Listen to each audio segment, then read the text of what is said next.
All right, today we're just doing some work on the truck, doing a little freshen up before I give it to my folks.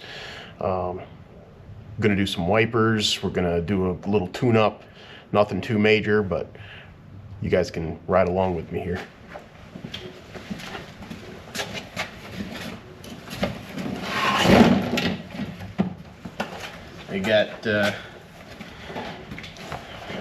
I got these by chance a while back, and I actually really like these wipers.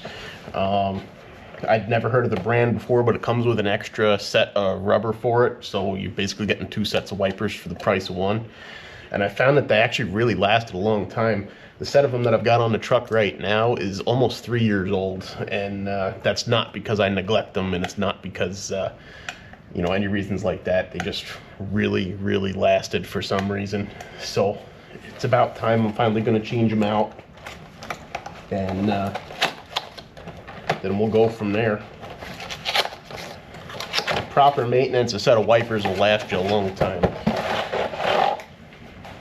So they come pretty nicely packaged. There's your little bag of extra rubber. I usually throw that in the glove box, that way I never forget where it is.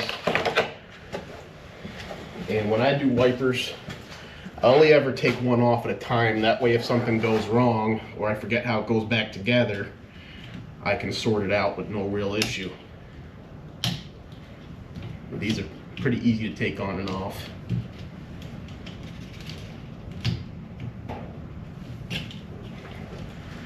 So it's that simple.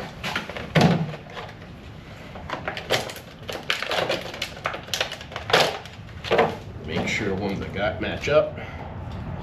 They are 2 different sizes on this particular truck. Yep. Well, generally, driver side gets a 21, passenger side gets a 19. So let's pop the new one on. Sometimes I put a little bit of anti-seize lubricant in there if it looks dry, which looks like this is the case.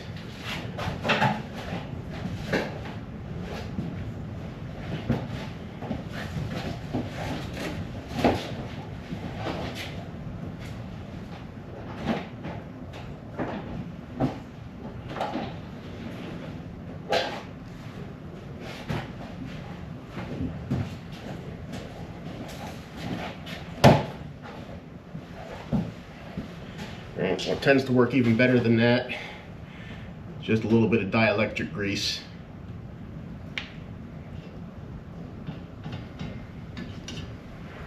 You don't want to use too much, or you can cause some issues for yourself, but just enough to give it a little coat.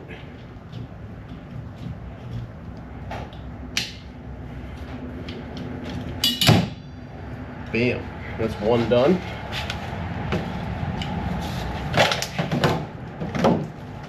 And now we'll do the other.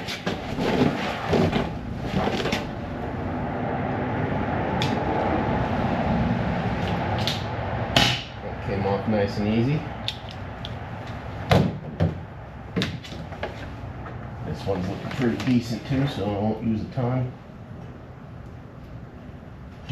Basically, I use just enough to make sure it's got something protective on it, so all road salt, everything else that gets stuck in there doesn't make it rust up on you.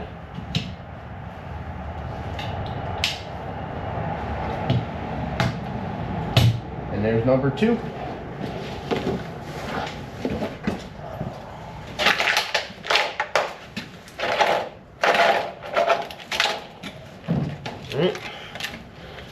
Sometimes, if I feel the need to, I'll take the connectors off of the old ones and save them just in case something breaks.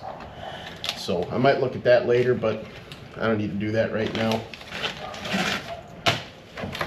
Get these out of my way.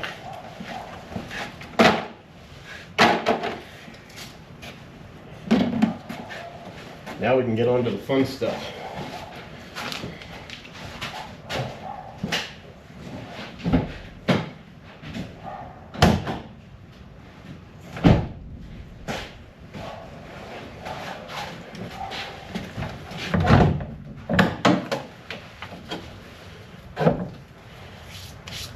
All right, so what I'm going to be doing is Going to be getting a new air filter. I'm going to check all the fluids.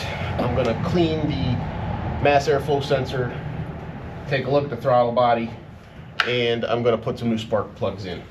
I like to do this all at once, the way this 3.5 liter is laid out. By the way, I absolutely adore this motor. I know it doesn't have the greatest wrap, but I'll tell you what, this little 5-cylinder, it's got a great little torque curve in it. I think GM's only mistake is that this was the only vehicle they used it in. They put it in something else, like one of their cars or something to that effect, this would have been a screaming little motor. So we'll get started on that. First thing I'm going to do is unplug the MAF sensor. I just do that because I always have a habit of forgetting wires. Right. Then take care of my clips.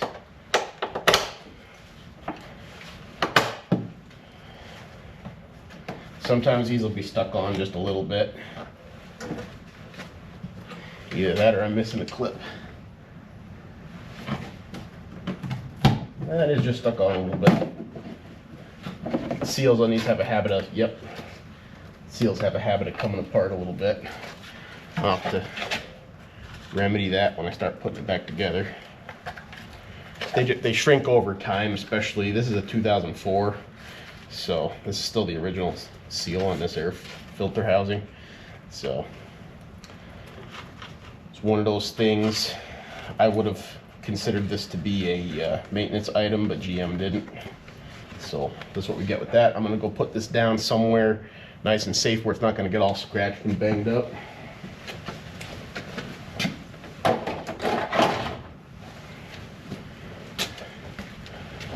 And we'll take off the filter.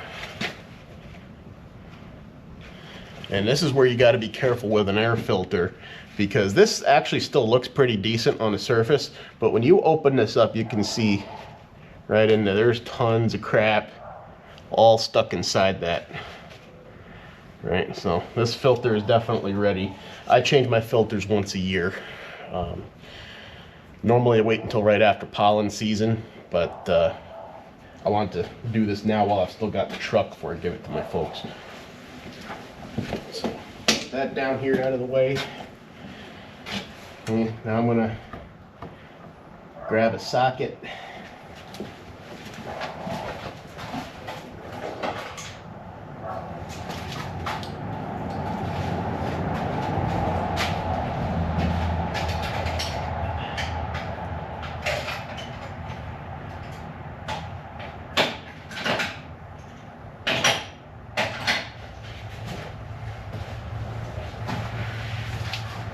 Not exactly sure what size I'm looking at here.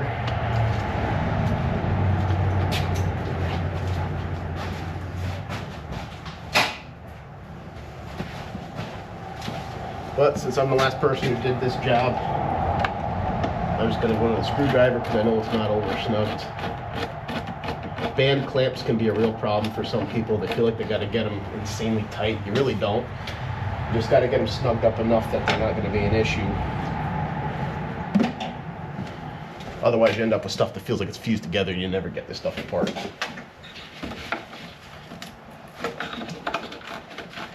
There we go.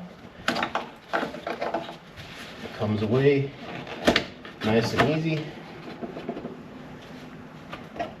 Okay.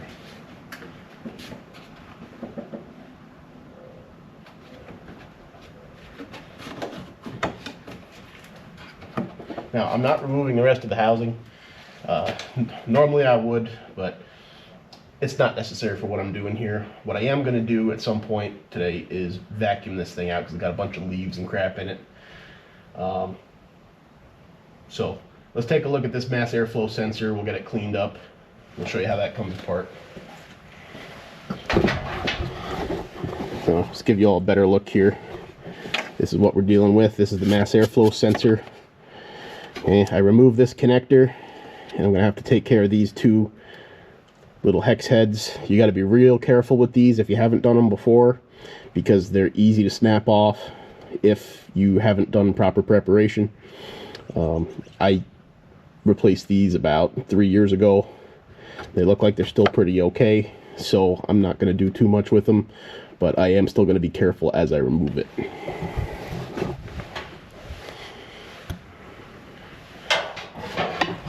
Let's get this back up here.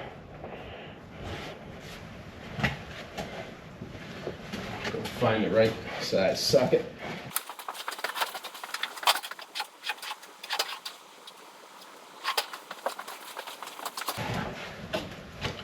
Right, normally I'd move my tools over closer to me here, but since the move, everything's just blocked in. There's not a whole lot to work with, so I'm going to be doing a lot of back and forth, unfortunately. Okay, 6 is too big.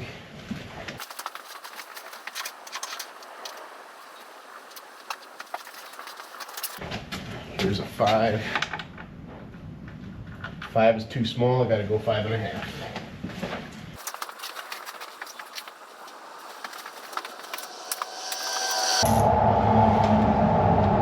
And 5.5 does the trick. One of the only tough things about this vehicle, it is an Isuzu design in partnership with GM, so I tend to find most of the really great things about it came from Isuzu, and most of the not so great things about it came from GM. Specifically the brake system. I don't know who thought that up, but they were a friggin' idiot. I'm not going to get into that here though. So let's get this off.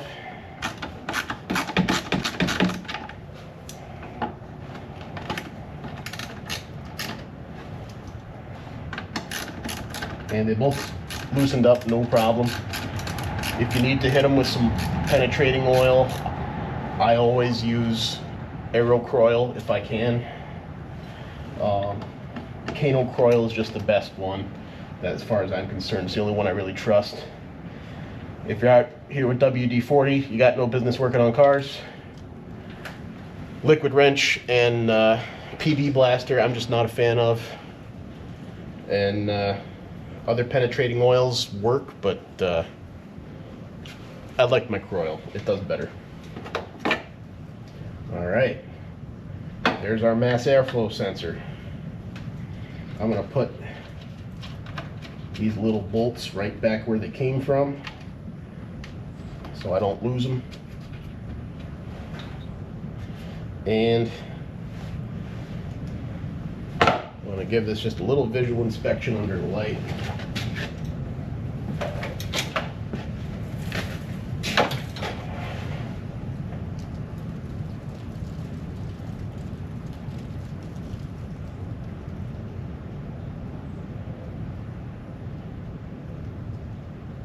You know, it looks pretty good and pretty clean in general. I'm still going to clean it anyway.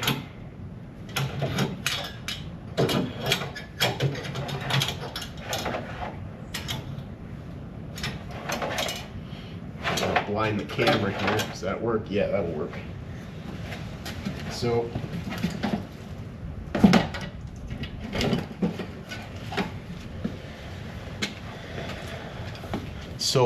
it's really important when you clean a mass airflow sensor that you use specific mass airflow sensor cleaner. Other stuff will corrode it and give you all kinds of trouble. I'm not specific on a brand. I like CRC if I can get it. This one happened to be what I picked up local. It'll do the trick. There's not a whole lot involved with it.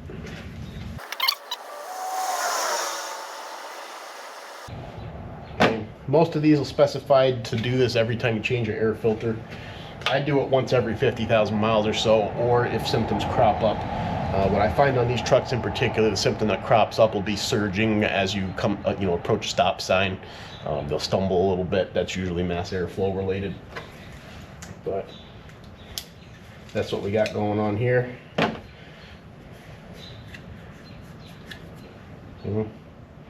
don't see any major issues here, so I don't need to replace it.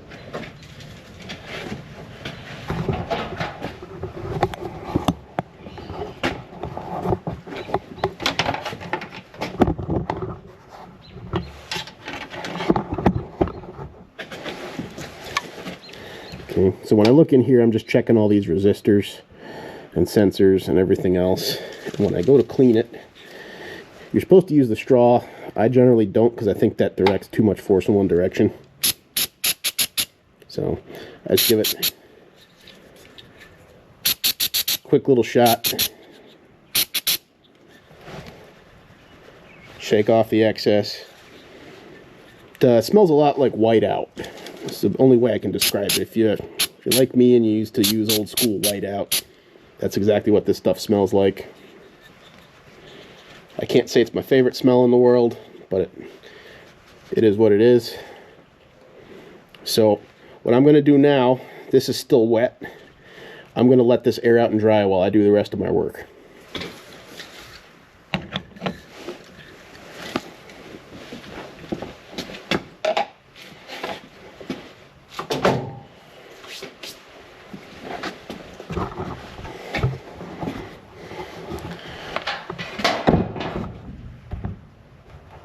Alright, so I've taken care of that. Now what I'm going to do, I'm going to have to get this other side out of the way so I can take this cover off for the air plenum. So let me do that. I'm going to start off with the screwdriver, wherever I put it. There it is.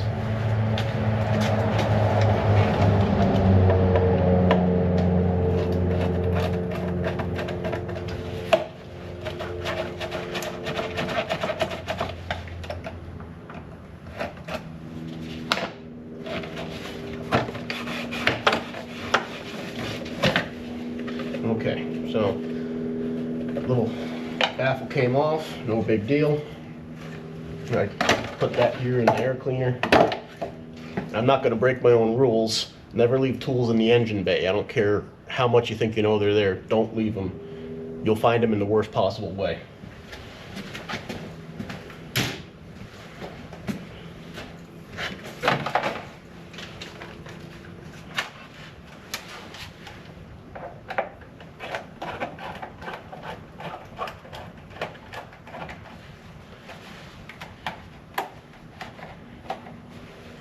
Okay.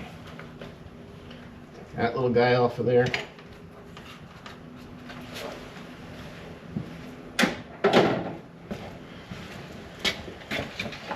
Okay. Now there's 2 bolts holding this on. Those will be the next pieces I attack. See if we can find what size they are.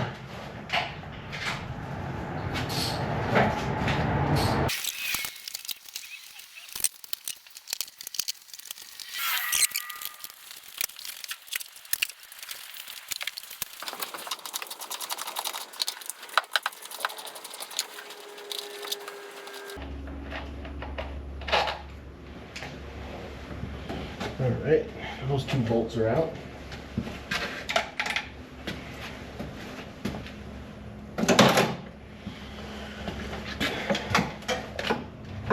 There we go. So that's good and loose. I should be able to pop this straight off like so. Remember, there is a tube underneath here for the PCV. This one's looking pretty dry rotted, so I'm going to be extra careful with that. That's very dry rotted. Should probably get a new one of those. Take a look and see if I can find that part somewhere.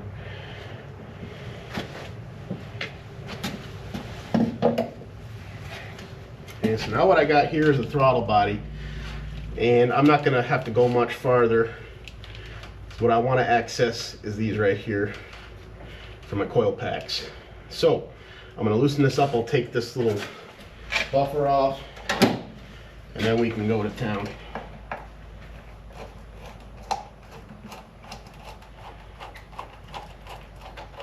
I was calling this the PCV valve. It's not. It's actually the crankcase breather tube, if I'm not mistaken. Something to think about there.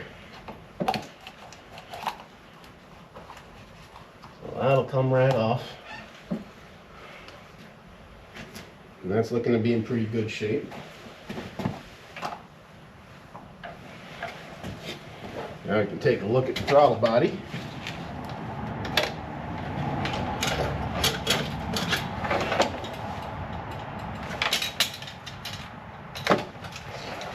Bring you in closer here so you can see.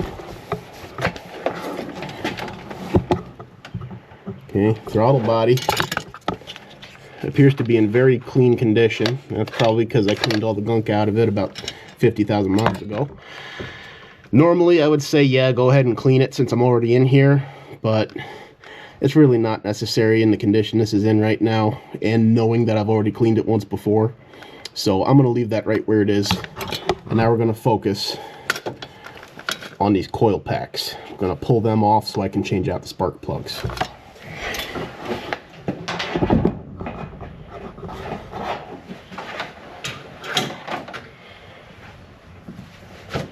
So the first thing I'm going to do here, which I got to be very careful with, is I got to remove these connectors. They have little locks on them.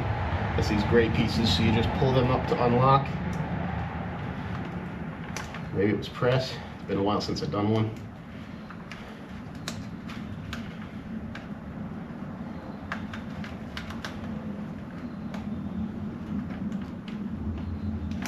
Actually, I'm not even going to mess with that. I shouldn't need to in order to get these taken care of. So I'm just going to remove these bolts next.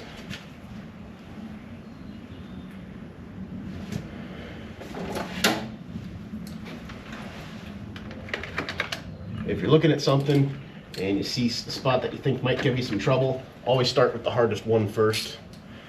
That way you don't get them all apart and then run into something major.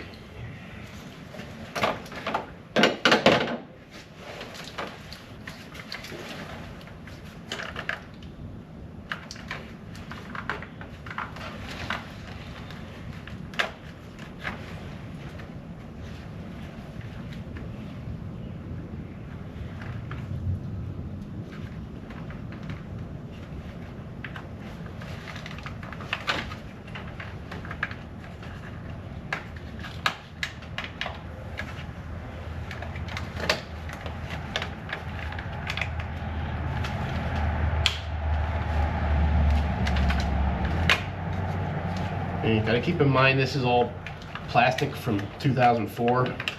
Been through a lot of heat cycles, and you're probably not getting replacements. So don't break anything.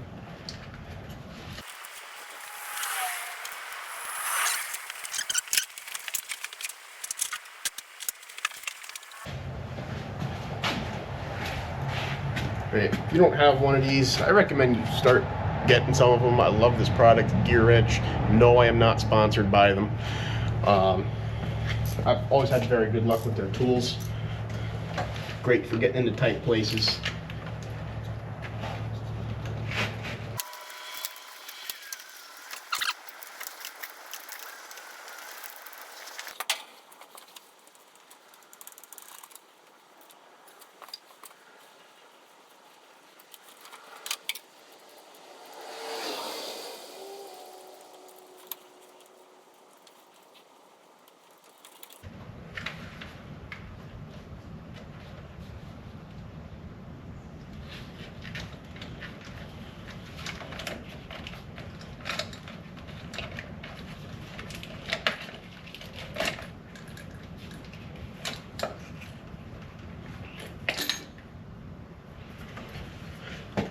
All right, there's a coil pack. We're looking pretty nice inside.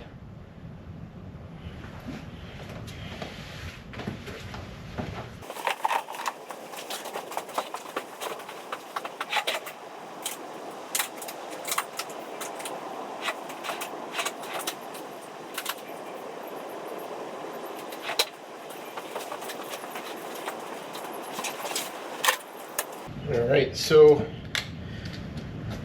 for this, we're using an AC Delco 41-834 spark plugs. I don't want to go as low as coppers, but I also don't want to go to the highest heat level either, because that's not what these engines are designed for.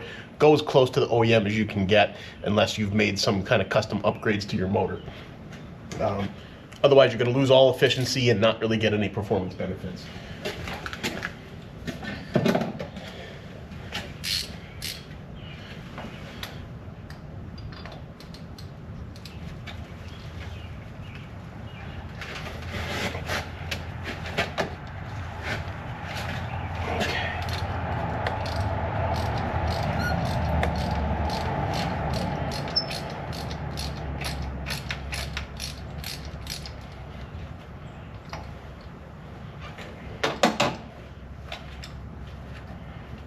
So as far as I know, these are the original spark plugs.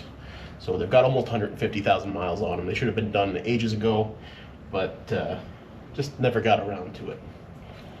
I did replace, I believe, one coil pack on this truck when I first got it, but that's the only thing that's been replaced. So let's take a look and see how these plugs look.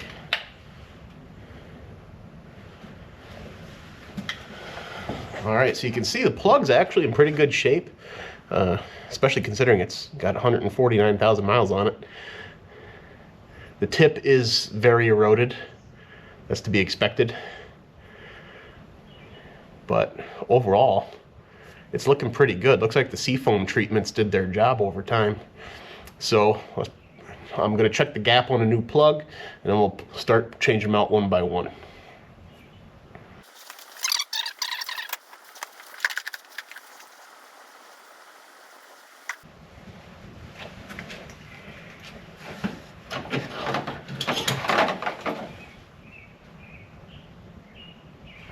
And I can see the cylinder, the piston face does have a fair amount of carbon buildup on it. It's 149,000 miles. It's going to have some carbon buildup on it, some coking. That does reduce your efficiency, so I'll probably do some seafoam treatment on this after I've made sure that there's no issues as far as the new plugs and everything else before I start messing with fuel.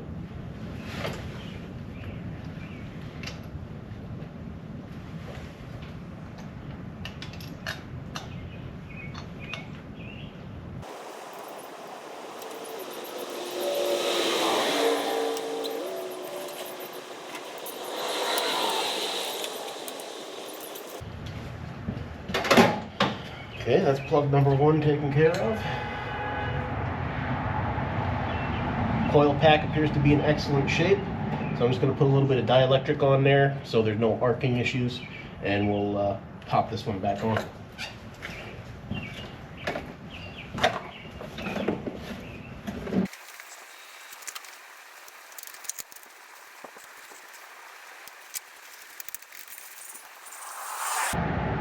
Now, in all theory, this would have been a lot easier if I'd just taken out this little cover here that covers this harness, but I don't want to mess around with old plastic, so I just worked around it. It meant it took me a little bit longer, but this is one of those few cases where taking off extra things may not necessarily make your life easier.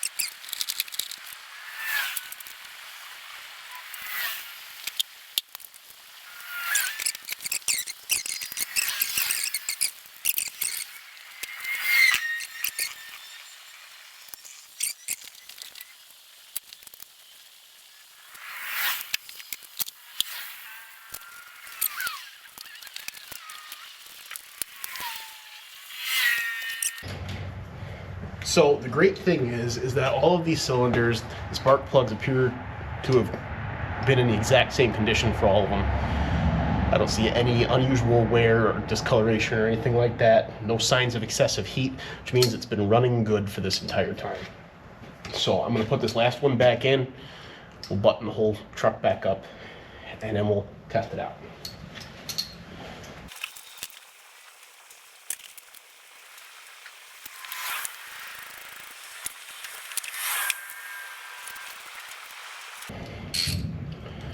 All right, that's all spark plugs taken care of. Let's get it back together.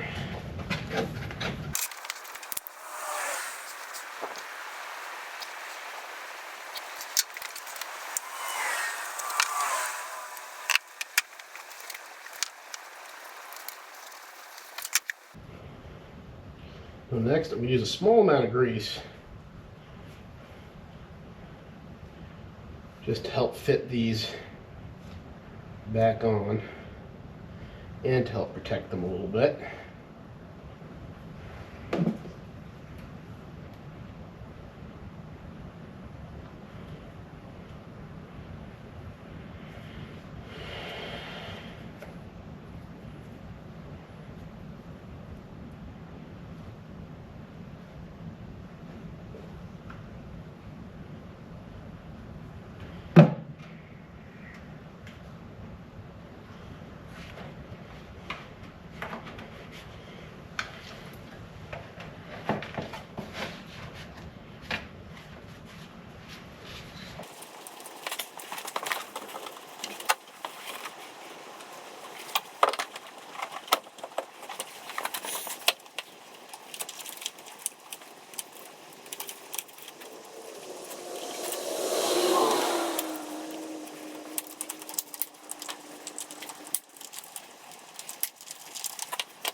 So we've done that. Now I'm going to check all the fluids quick.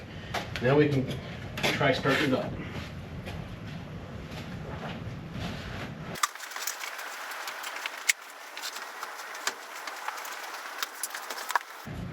And I do know that this truck is just about ready for an oil and filter change, but I'm not doing that today. I'll check the level anyway.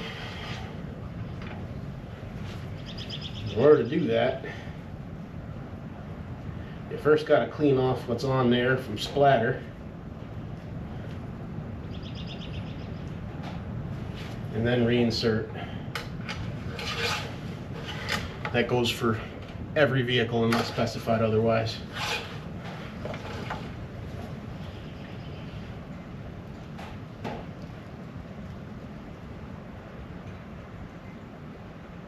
Okay, so it actually looks like we're a little low on oil, which is par for the course. As I understand it, this truck burns about a quart of oil between every oil change. So I'm going to have to do this oil change probably pretty soon. I'll top it off and we'll go from there. I'm using a different spot of the rag so I don't contaminate anything. I'm going to check my power steering fluid.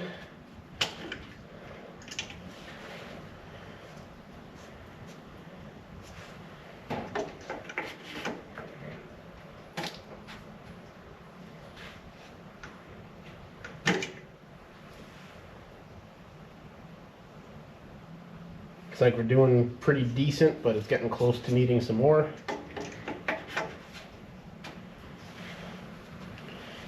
And this is the one I really want to make sure I don't contaminate. Gearbox fluid.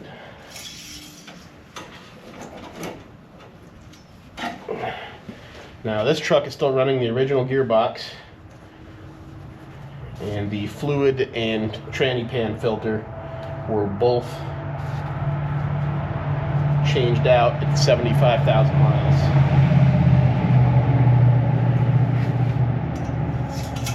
I like to change these fluids and filters every 50,000. But yeah, it's good if you don't get that on your nose when you go to smell it. I don't smell any signs of burnt or overheating or anything like that. The fluid looks nice and clean. So I'm going to say that it all looks pretty good. But now that I dipped my nose in it, I don't remember where it read on here. So I'm going to dip one more time.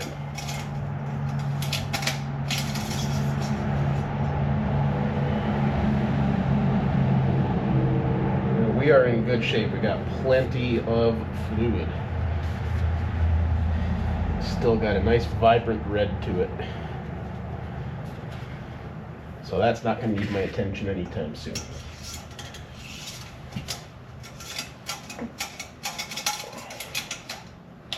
That down, make sure it's locked in nice and tight. Coolant level looks good. That's my washer fluid. How's the brake fluid looking? That's all in good shape.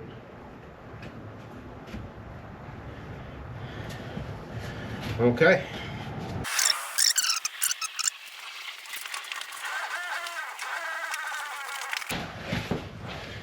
Alright, so luckily I had an extra quart of 530 hanging around. Everything else I've got uses 1030 at the moment, so I'm surprised I had a bottle. I was just going to put some 1030 in it since it was only temporary, but I got the right stuff, I might as well use it. Now, oil is one of the things I'm very brand specific on. I only use Valvoline. It's just what all my vehicles have liked. I've gotten great results from it. I use the high mileage more than anything else, but I like all the Valvoline stuff, so I do that. And I typically use a Purolator filter if I can find one, but lately that's been getting a little tougher, so I use whatever I can find as long as it's not a cardboard back oil filter.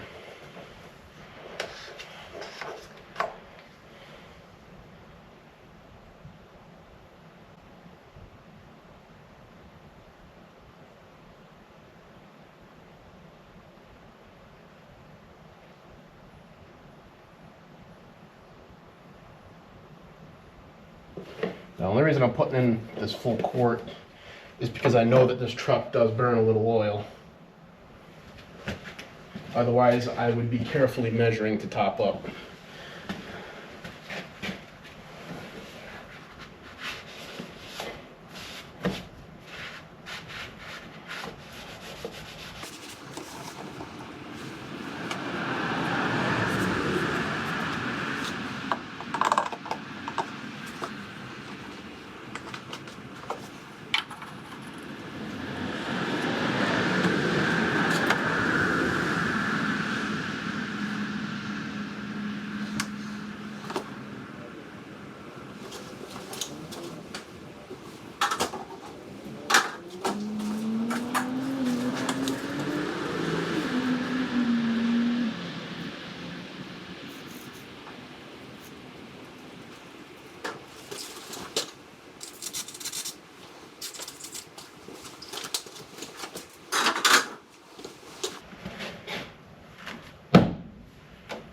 All right, let's start her up.